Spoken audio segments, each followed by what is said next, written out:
Hi friends, welcome back to Sai Surya cooking channel. ఈరోజైతే నేను బ్రేక్ఫాస్ట్గా ఇడ్లీ పెడుతున్నానండి. దానికైతే మా ఊర్లో ఒక ఇందిరాగాంధీ మా అమ్మ కొట్టు ఉందండి, అది ఇడ్లీ కొట్టు. అక్కడైతే ఆవిడ ఈ చట్నీ బాగా ఫేమస్ అనమాట. ముద్ద చట్నీతో పాటు నీళ్ళు కూడా కలిపేస్తుందండి, చాలా ఎక్సలెంట్గా ఉంటుంది. అది కూడా 7:30 అయ్యేసరికి ఇడ్లీ అయిపోయేదండి. దీనికోసమే పరుగులు పెట్టి వెళ్ళాల్సి వచ్చేది.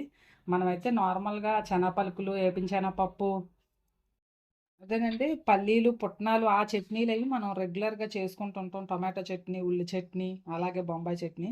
ఇదైతే ఎస్పెషల్లీ చాలా బాగుంటుందండి. ముద్ద చట్నీ వాటర్లా కూడా వాటర్ కలిపి పడేస్తుంది. సో ఈరోజు అయితే నేను చేసి చూపిస్తానండి. నెక్స్ట్ అయితే ఇప్పుడు మనం ప్రాసెస్లోకి అయితే వెళ్దాం.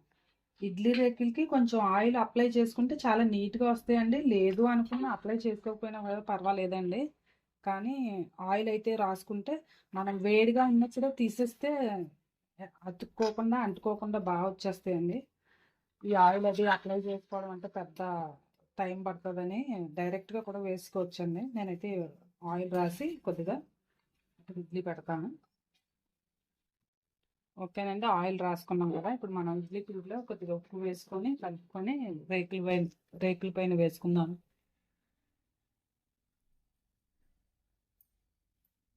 ఓకేనండి, ఇలా కొద్దిగా వేసేసుకుందాం రేకులన్నీ కూడా.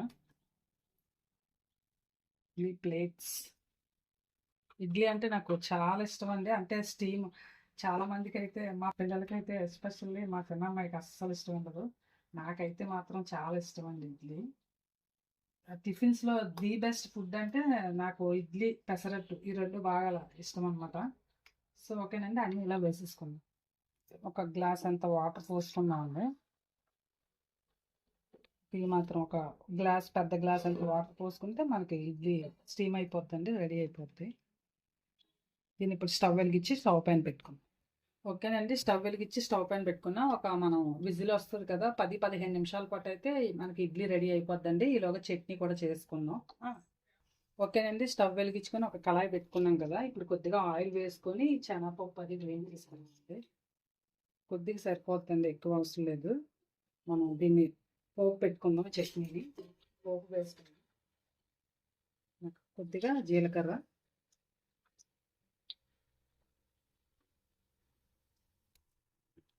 పచ్చిమిరపకాయలన్నీ ఇలా మధ్యలో తుంచి వేసుకుందామండి. అలా అయితే పుల్లవు.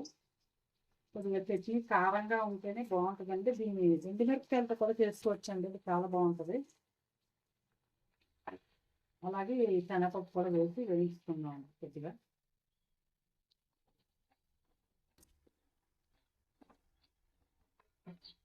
నెక్స్ట్ కొద్దిగా వెల్లుల్లి పలుకులు కూడా వేసుకుందాం అండి. అంటే కొద్దిగా లైట్గా వేగితే సరిపోతుందండి శనగపప్పు. పచ్చివాసన రాకుండా మనకి చట్నీ టేస్ట్గా ఉండాలంటే కొద్దిగా వేయించుకోవాలి. అలా అయితేనే చట్నీ రుచిగా ఉంటుంది. అలాగే కొద్దిగా వెల్లుల్లిపాయ పలుకులు వేసుకుందాం అండి. ఓకేనండి, వేసుకున్నాం కదా. కొద్దిగా కరివేపాకు వేసుకుందాం అందులోని. అలాగే ఒక 4 వెల్లుల్లిపాయ పలుకులు కూడా. కొంచెం ఉప్పు కూడా వేసుకొని స్టవ్ ఆఫ్ చేసుకొని చల్లారినట్టు మిక్సీ పట్టిస్తున్నాం అండి. టేస్ట్కి తగినంత ఉప్పు వేసుకోండి. ఇలా విధంగా ఒక 5-10 నిమిషాల పాటు వేయించుకోవాలండి. అలా అయితేనే మనకి చట్నీ కూడా చాలా రుచిగా ఉంటుంది. శనగపప్పు బాగా వేగి. దీన్ని ఒక ప్లేట్లోకి తీసుకుందామండి. ఇదే కళాయిలో ఈ చట్నీకి పోపు వేసుకుందాం. ఓకేనండి, ఇదే కళాయిలో మనం చట్నీకి పోపు వేసుకుందాం అండి. కొద్దిగా ఆయిల్ వేసుకొని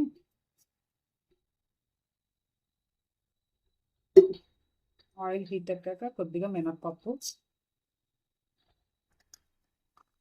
అలాగే కొద్దిగా జీలకర్ర, నెక్స్ట్ కొద్దిగా ఆవాలు,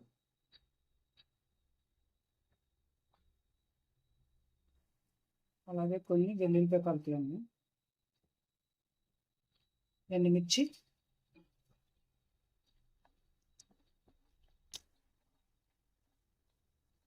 కొద్దిగా కరివేపాకు కూడా వేసుకున్నాను. కొద్దిగా కరివేపాకు కరివే వేసుకుని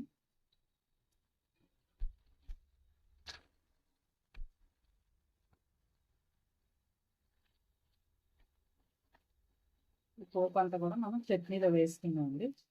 ఓకేనండి, పప్పు చల్లారింది కదా. ఇప్పుడు మనం మిక్సీ పట్టేసుకున్నామండి.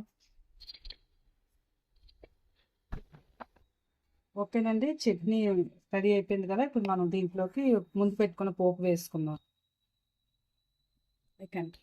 ఓకేనండి, మన ఇడ్లీ రెడీ అయిపోయిందేమో చూద్దామండి.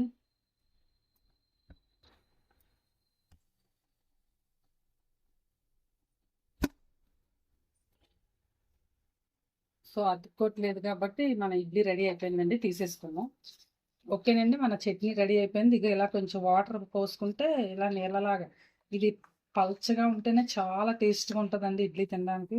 సో మనం ఇలా ముద్దలా తీసుకున్న ఈ చట్నీ అండి. ఇప్పుడు ఇందులో మనం పోపు వేసుకున్నాం.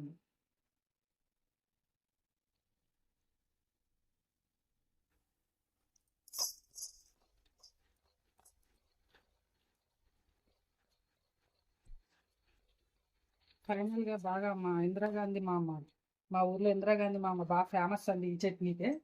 మీరు కూడా తిన్నారంటే మీరు ఫేమస్ అయిపోతారు. మీరు కూడా ఇలా ఇదే చట్నీని ప్రిపేర్ చేసుకుంటారు. ఓకేనండి, ఒక ప్లేట్లోకి తీసేసుకున్నాం.